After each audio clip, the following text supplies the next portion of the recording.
Nous saluons l'entrée de l'honorable sénateur de professeur Matata-Ponyo.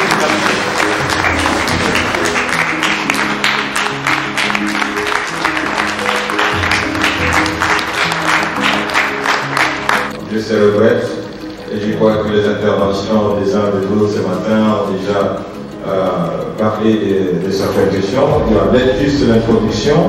Le deuxième point, ce sera le leadership. Le troisième point, la transition due au changement qui s'impose. Enfin, je vais pouvoir conclure. En ce qui concerne l'introduction, je crois que cela a déjà été dit, c'est essayer de voir comment cet organe qui est lui envié, mais quels sont ses mandats. Et ceci a été dit, on cherche à ce qu'il y ait 0 décès maternel en ce qui concerne les naissances. Il faut garantir une planification, en tout cas familiale, qui constitue en fait un investissement pour le pays, et veiller à ce qu'on puisse avoir moins de violences sexuelles sur les gens. Comment peut-on garantir une meilleure réalisation de ces objectifs? Comment peut-on soutenir les rythmes, le momentum qui a été engagé pendant que vous étiez là et qui a donné de bons résultats? Mais surtout, il faut savoir quel est l'environnement dans lequel va être engagé ces challenges. Quel est l'état de l'environnement? Nous sommes dans un environnement, comme c'est bien démontré, où il y a une perturbation du cadre macroéconomique.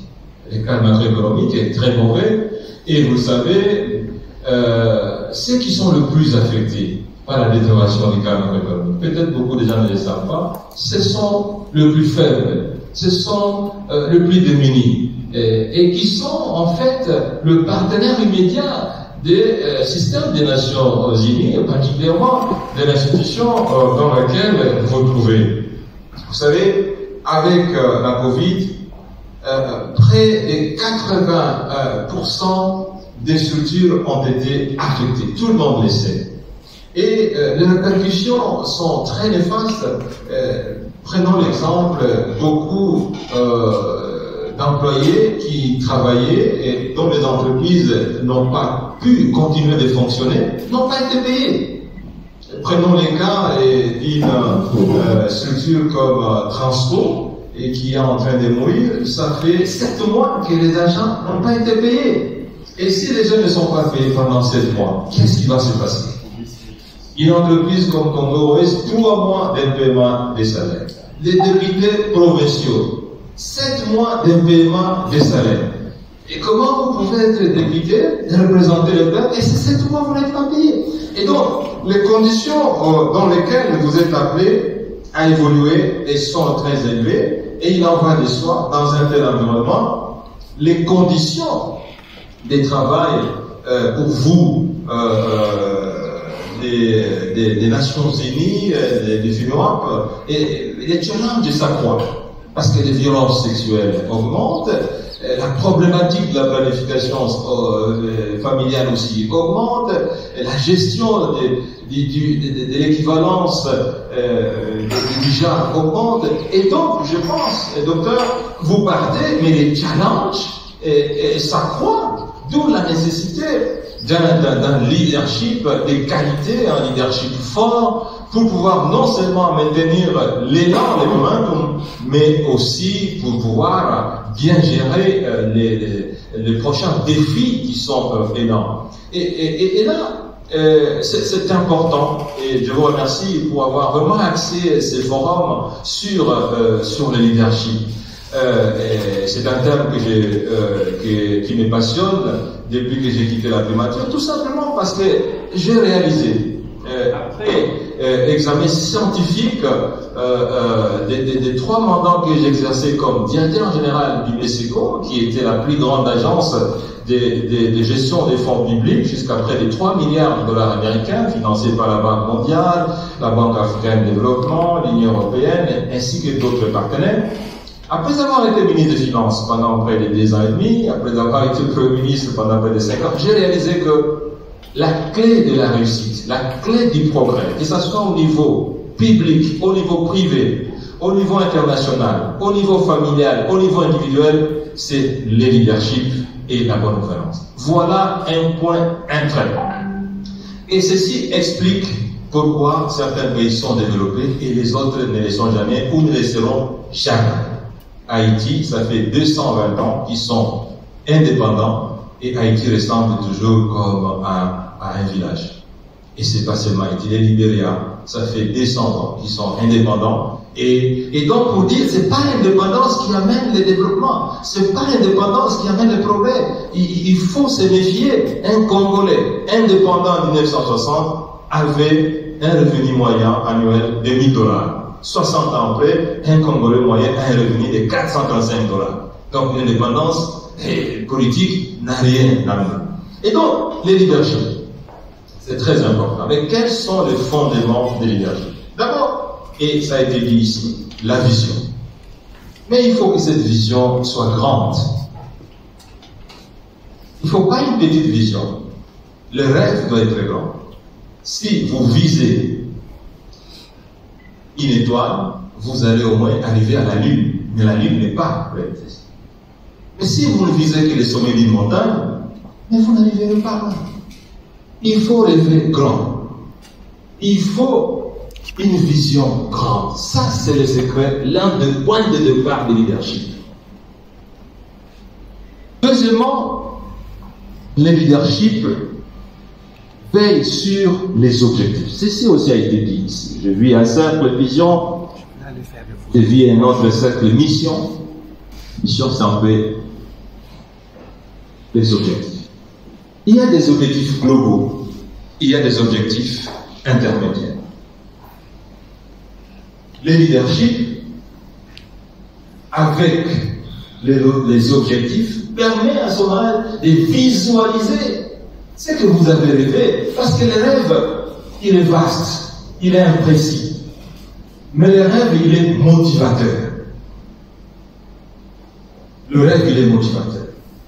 Vous voulez devenir le meilleur fonctionnaire des Nations Unies, le meilleur fonctionnaire du UNFPA. Mais ça, c'est un grand rêve. Mais comment vous y parvenez? Objectifs globaux, objectifs intermédiaires.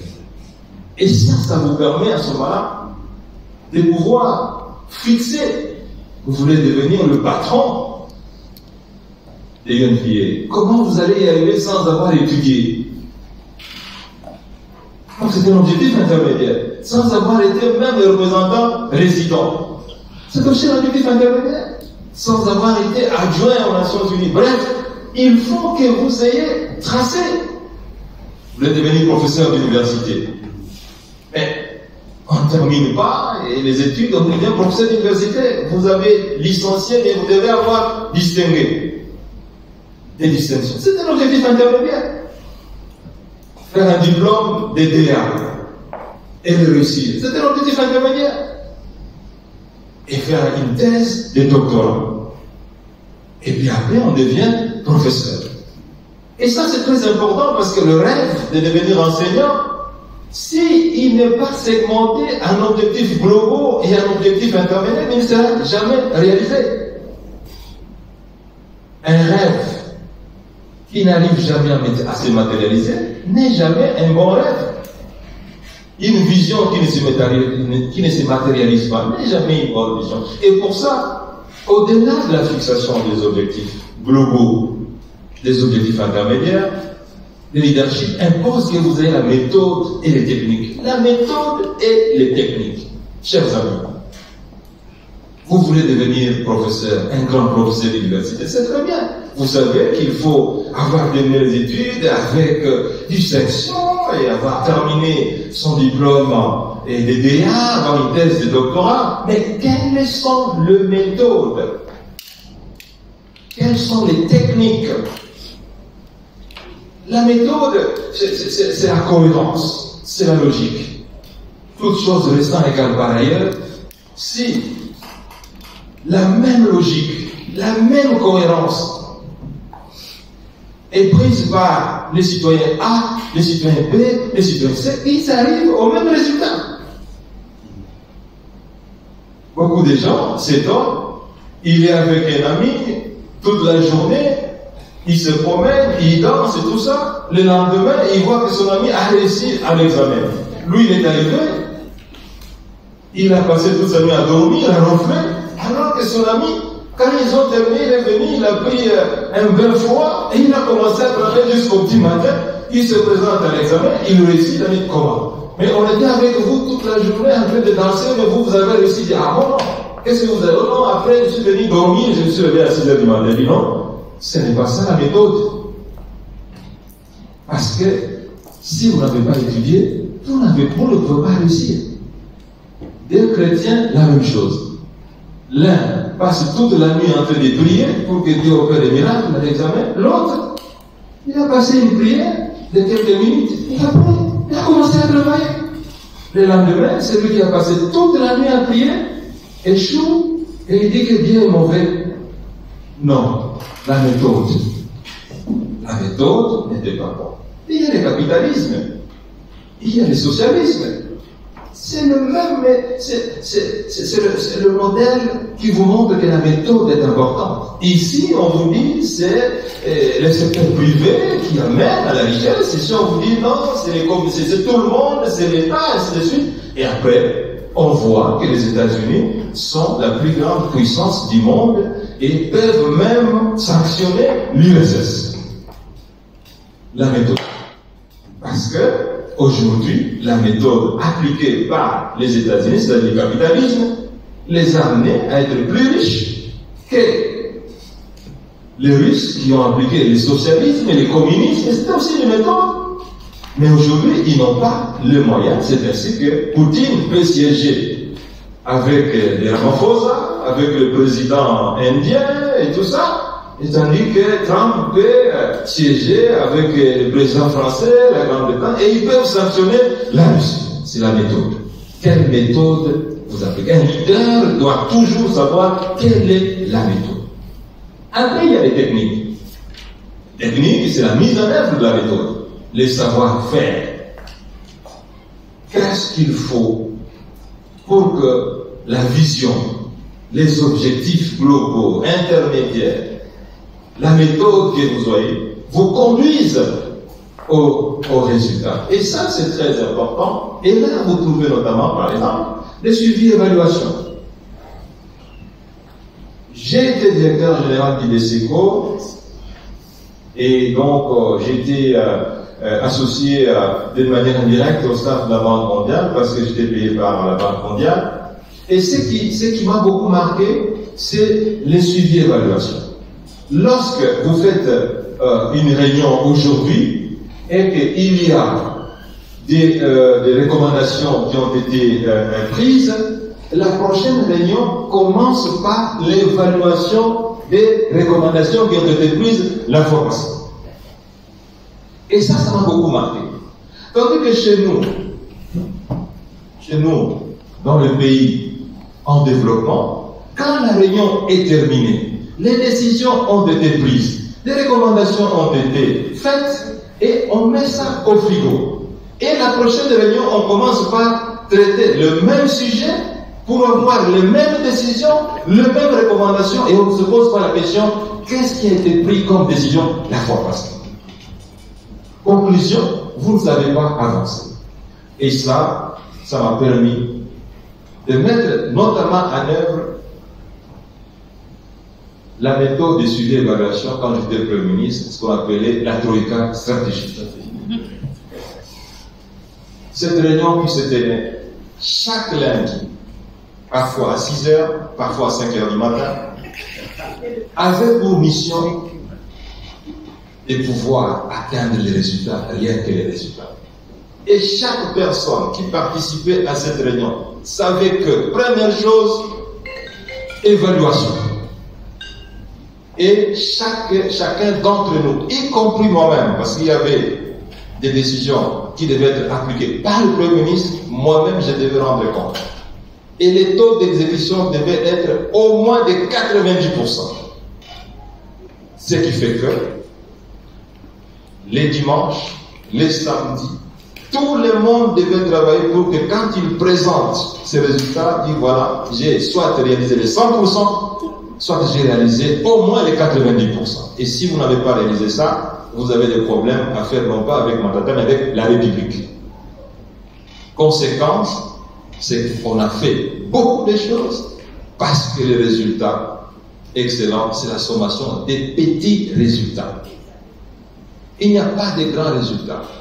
Et il n'y a aucune réunion qui a commencé avec le retard 10 minutes. Aucune réunion, si c'est à 5 heures, et à 5 heures juste, la réunion commence.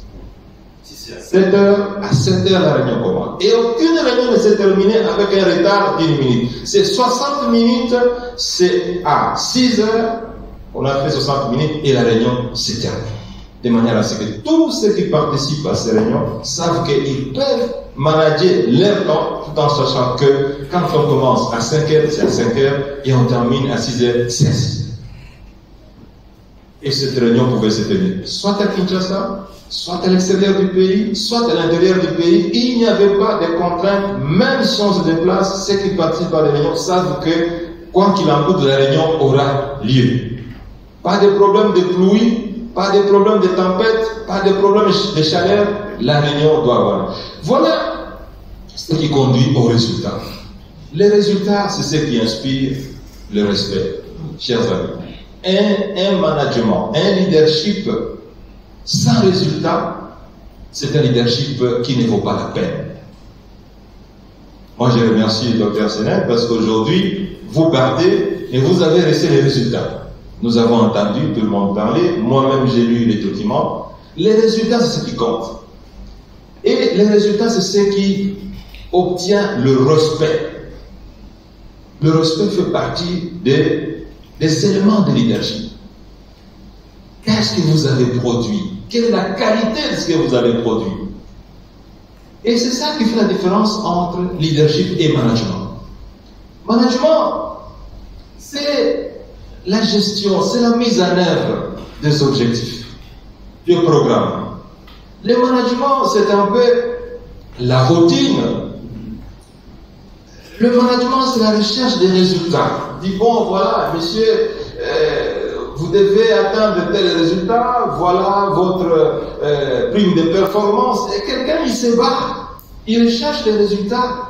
Il ne tient pas en compte beaucoup d'éléments. Les leaders, à la différence du manager, il fait les suivis et évaluations. Il corrige. Il regarde la participation du team. Quels sont les éléments qui peuvent nous permettre d'améliorer les résultats, de remettre en cause un objectif qui est là, mais qui ne convient pas, qui ne met pas le team à l'aise. Un leader, ce n'est pas nécessairement celui qui occupe la fonction. Non, attention. Un manager, c'est celui qui occupe la fonction. Mais un leader, il peut être chef de service et être leader par rapport aux représentants résidents. Parce qu'un leader, à la différence des managers, c'est quelqu'un qui exerce de l'influence. Le leadership, l'un des mots-clés du leadership, c'est l'influence. Vous exercez l'influence sur les teams, sur les followers. Et cette influence, à la différence des managers, cette influence s'obtient par la conviction. Ceux qui vous suivent sont convaincus qu'ils doivent vous suivre. Pas parce qu'ils doivent, de par votre titre, vous suivre. Non. Ils sont convaincus que M. Senel, c'est un bon chef, et ce qu'il dit, et c'est bon pour nous-mêmes, pour la société, et pour l'ensemble de l'équipe. L'influence de leadership, c'est l'influence. Et il ne faut pas confondre avec la manipulation. Beaucoup des chefs sont des manipulateurs et ils se disent qu'ils sont des leaders. Il faut faire attention. Un manipulateur n'est pas un leader. Les gens le suivent parce que bon, il les a trompés. Les gens le suivent parce qu'il a le bâton. Les gens le suivent parce qu'ils doivent être promus. Mais non, un leader, c'est celui qui exerce une influence naturelle. Un leader, c'est celui qui est suivi par conviction. Le team est convaincu qu'il faut le suivre. Et pour qu'il le suive, il faut que sa vision soit une vision partagée. Ceux qui travaillent sont convaincus que voilà, et nous sommes intéressés, non pas par le chef, mais par le partage de l'émotion commune, le partage de l'intérêt commun, la satisfaction de besoins et la recherche des résultats. Et ça, c'est très important. Et le manager, lui, ça ne l'intéresse pas. On lui a dit que si vous atteignez tel résultat, vous avez telle prime, vous devez être promis. Et l'influence, ça ne l'exerce pas. Les manipulateurs. Et souvent, vous allez voir, quelqu'un il est chef de l'État, quelqu'un il est Premier ministre, quelqu'un il est ministre, mais il se dit leader, mais en réalité, il n'est pas. Mais son conseiller peut être un leader. Les gens croient en lui. Et lui continue. Et ceci est très important que je puisse partager avec vous. Mais alors, quand vous avez la vision, quand vous avez défini les objectifs pour visualiser, quand vous avez pris la méthode et technique, mais il faut les valeurs. J'ai vu la projection tout à l'heure. Les gens ont insisté sur les valeurs. Chers amis, un leader sans valeur, il n'en est pas un. Les valeurs.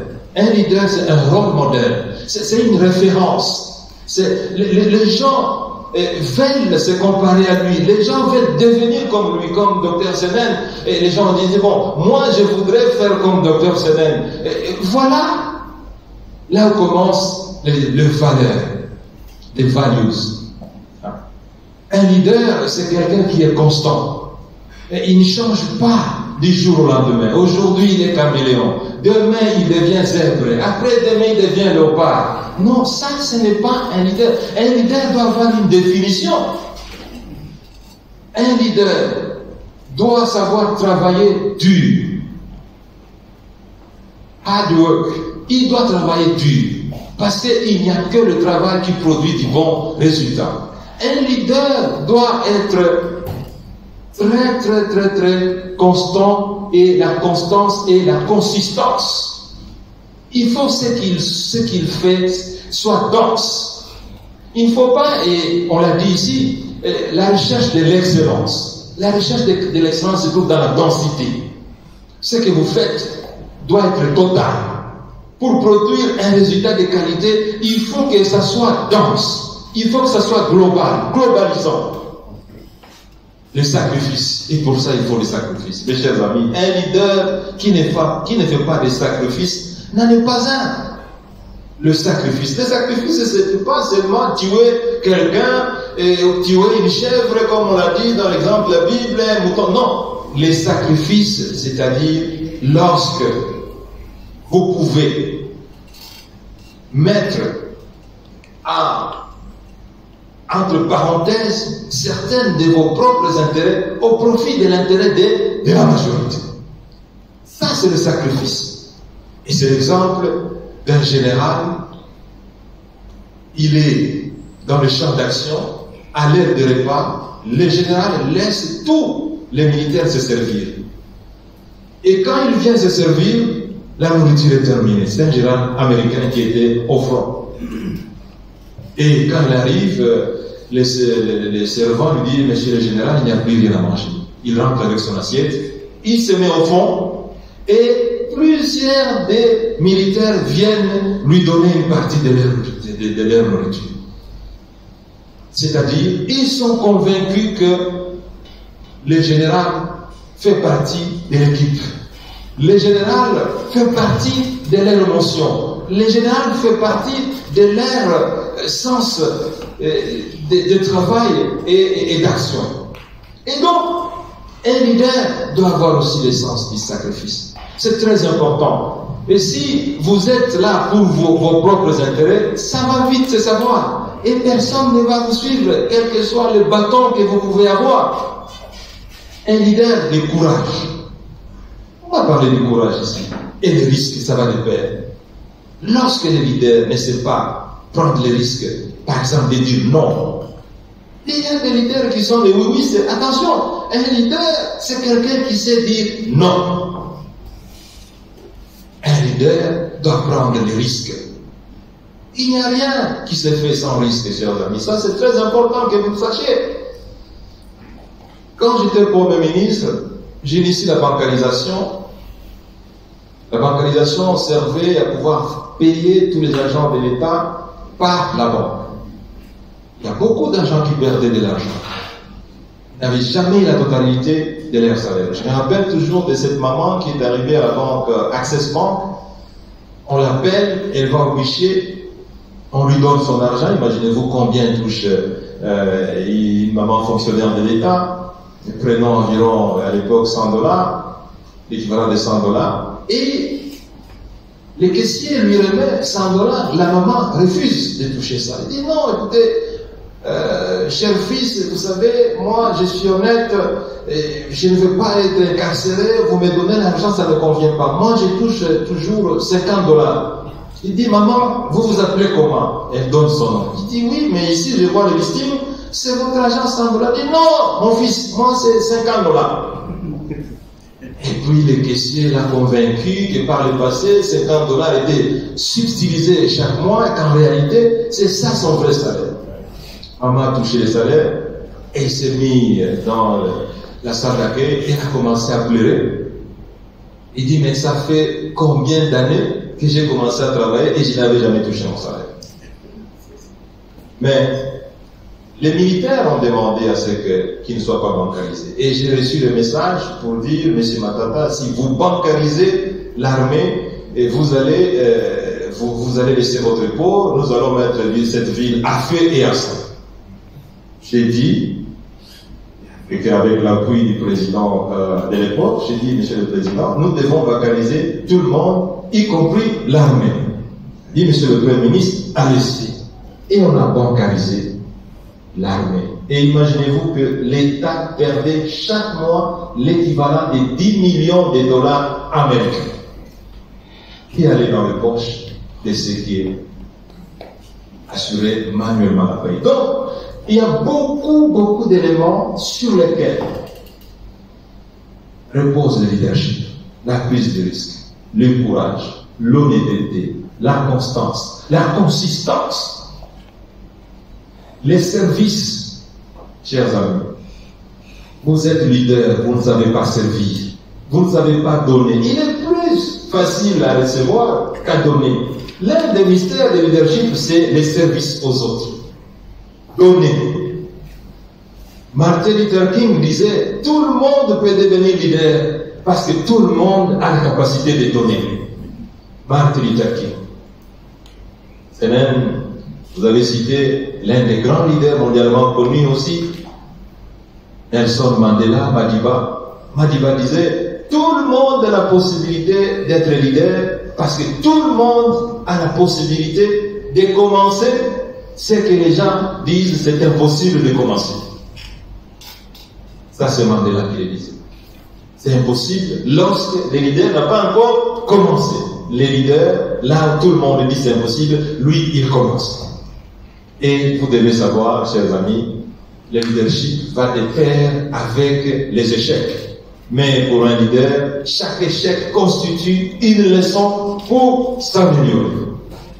Voilà donc les ingrédients que je voulais évoquer avec vous d'une manière générale, en ce qui concerne le premier point, les leaderships. Par exemple, l'autre élément qui vient, c'est la transition.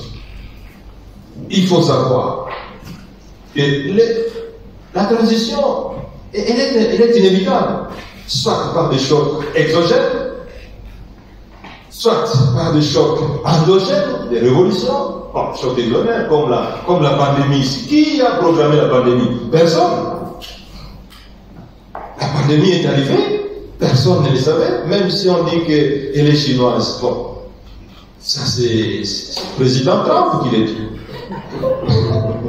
Mais la pandémie, elle est là. Et vous avez vu le président français dire, dans un discours solennel, nous sommes en guerre. Et il a répété plus de 7 fois dans un discours de moins de 30 minutes, nous sommes en guerre, nous sommes en guerre. Donc, il y a des chocs exogènes qui remettent en cause toutes les prévisions possibles. On tablait les taux de croissance de 1,5, de 7%, et on est dans la décroissance. Donc, les changements sont inévitables. Soit par les rotations, les mandats, les missions, le docteur Senel va nous quitter, non pas parce qu'il y a une pandémie, mais parce qu'il arrive à la fin du mandat. Et il y a donc beaucoup d'événements, les décès, les ceci, ou des révolutions internes. Bref, les changements est inévitable. Mais les changements peuvent remettre en cause la continuité. Et c'est là où l'importance de ce forum, et moi je remercie le Dr Senel pour avoir initié, parce que ces choses peuvent être connues, mais c'est toujours bien, dans une petite réunion comme ça, et dans un petit forum comme ça, on se les rappelle, et c'est important, ça permet chacun de renouveler ses énergies. Lorsqu'il y a un nouveau management, il faut absolument, et je crois que Sarah l'a dit dans sa vidéo tout à l'heure, il y a un problème, il y a des étapes. Ce qu'elle a appelé la zone neutre. Les teams observent. Qu'est-ce qui va se passer? Les nouveaux représentants résidents, quelle est sa méthode? Est-ce qu'il a la même méthode? Est-ce qu'il a la même attention? Est-ce qu'il a la même considération aux valeurs? Est-ce qu'il a sa méthode? Est-ce que c'est le bâton ou bien c'est la carotte? Bon, les gens observent. C'est une zone neutre avant de pouvoir prendre des attitudes. Et je pense que c'est important que nous devons savoir. Et c'est là l'importance d'une transition efficace qui doit, à mon avis, être vraiment arrimée aux éléments clés de leadership. Parce que votre institution a une vision, ça a été dit ici. Des objectifs ont été dit ici. Globaux, intermédiaires. Les méthodes de travail. Et tout ça, je pense qu'il est important que ces nouveaux leaderships de transition puissent capitaliser ce qui a été fait. Non pas seulement par ce qui est traditionnellement connu, mais aussi par ce qu'on appelle les forces du leadership précédent. Parce qu'il y a des éléments positifs. Comment peut-on capitaliser? Parce que le leadership, c'est toujours ça. Qu'est-ce qui est positif qu'on capitalise? Qu'est-ce qui est négatif qu'on corrige? C'est comme ça qu'on vous dira qu'un leader, un vrai leader, c'est-à-dire un leader de qualité, qui ne faut pas confondre avec un manager, c'est celui qui corrige à tout moment. John Maxwell disait, le leadership, c'est un chemin de changement permanent. Maxwell ajoute, le leadership, c'est une montée en permanence qui se termine par la mort. Un leader, il sait que sa vie, c'est chaque jour monter, chaque jour monter, chaque jour affronter les obstacles, chaque jour trouver des solutions. Un leader ne se repose pas. Un leader ne tombe pas dans la procrastination pour dire ça je ferai demain, ça je ferai quand le docteur Seven reviendra. Mais qui vous a dit qu'il reviendra encore en RDC? Le leadership.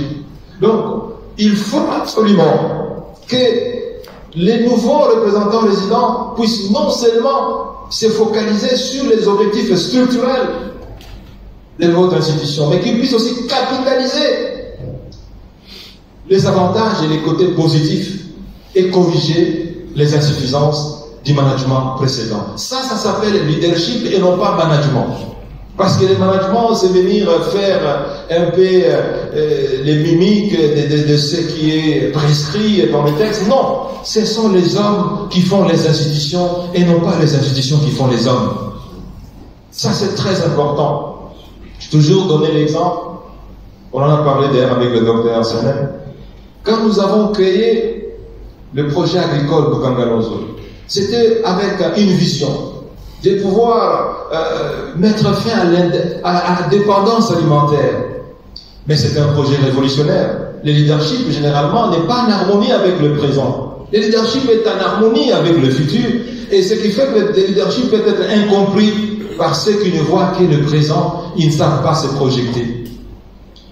Lorsque le père de l'indépendance cherchait l'indépendance politique, ils étaient combattus, y compris par leur propre fils, parce qu'ils ne comprenaient pas la réalité, l'essence de la projection. Mais ce projet, malheureusement, il a été mis en berne, au frigo, tout simplement parce que les gens pensaient que ce projet était en connexion avec le présent, alors que ce projet était en connexion avec le futur. Mais ceci est très important parce que le leadership ne peut pas être fondé uniquement sur le présent. Le leadership doit, et je pense, et vous-même, Dr. Sénat, vous l'avez dit, mais Sarah aussi l'a dit, il y a des objectifs à court, à moyen et à long terme. Et tout ceci doit être en phase. Si vous voulez réussir demain, il faut travailler aujourd'hui. Les résultats de demain, c'est le travail d'aujourd'hui.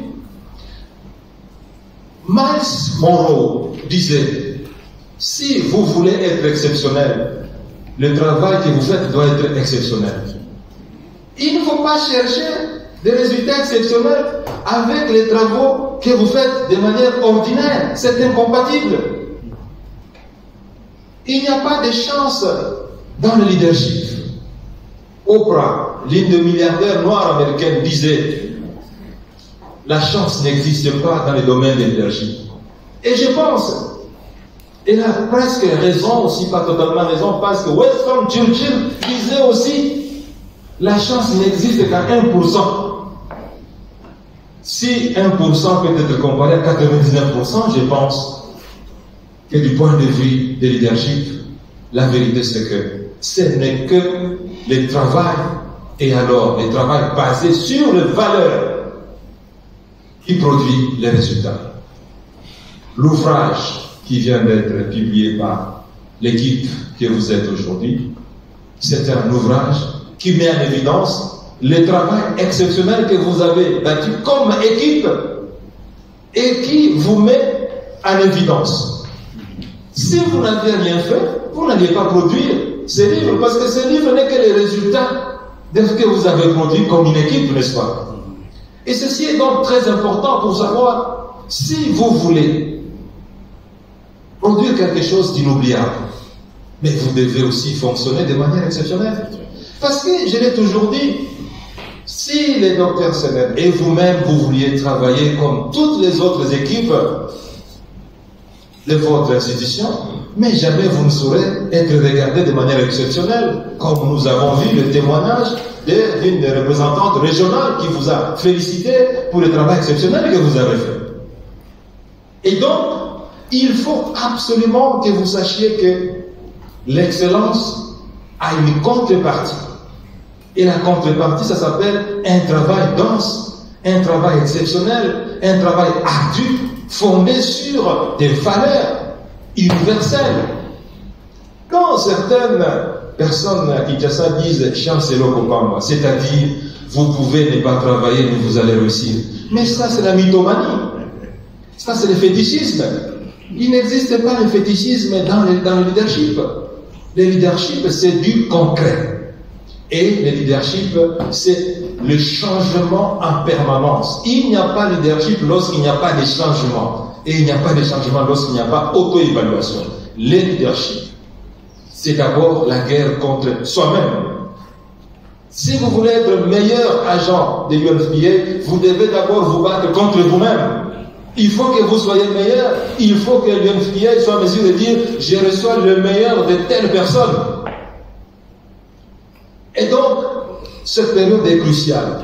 Non pas seulement pour vous-même, mais aussi pour les nouveaux représentants qui arrivent.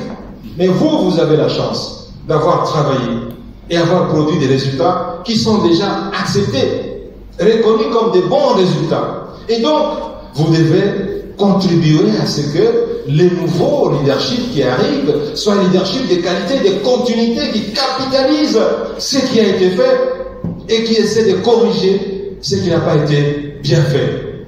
C'est très important parce qu'en réalité, si vous voulez demeurer l'une des meilleures institutions, enfin, des meilleures agences dans votre secteur, il faut que vous remettiez en cause ce qui n'était pas bon, mais que vous capitalisiez ce qui est bon, ce qui est excellent. Et pour terminer, en conclusion, nous avons parlé de vos missions essentielles dans la planification familiale, dans la réduction des mortalités infantiles, dans la réduction des violences liées au sexe, au genre, et dans l'appui d'une manière générale aux plus faibles dans votre secteur. Et nous avons dit que le moment difficile dans lequel se présente la RDC aujourd'hui, un pays à économie fragile, nous avons dit, sur base de l'avènement de la Covid, que la situation elle est peut-être plus fragile que vous l'avez connue il y a 3 ans quand vous avez travaillé avec le docteur Senel. Et donc, le challenge est beaucoup plus important qu'il l'était au début de son mandat. Le challenge est plus redoutable qu'il est aujourd'hui quand il est en train de partir. Donc, les débuts du nouveau mandat, le challenge est plus important et tout ça nécessite de recourir à vos énergies essentielles afin que le mariage entre vous-même et les nouveaux leaders puisse être un mariage excellent. Mais nous avons dit qu'il faut absolument que les nouveaux managers qui arrivent puissent capitaliser les dividendes de cette équipe et que vous-même vous puissiez voir comment l'accompagner avec tous les éléments qu'il faut, des très bonnes techniques, des très bonnes méthodes, des valeurs, parce que sans valeur vous ne pouvez pas être leader. Vous pouvez être manipulateur, mais la manipulation n'amène jamais au résultat excellent, ça amène à des résultats ponctuels. Il faut absolument que vous puissiez veiller sur des valeurs. Voilà, docteur Senel, chers amis, le peu que j'avais à échanger avec vous. C'est avec beaucoup de plaisir que j'ai accepté de venir participer à ces mini forums. Et je dois malheureusement partir juste après mon intervention ici parce que j'ai dit au docteur Senel demain je devais prendre un vol sur Kindu où je dois être aussi avec l'ambassadeur de Suède qui a souhaité qu'on puisse regarder les défis du développement avec lui. Encore une fois, merci beaucoup.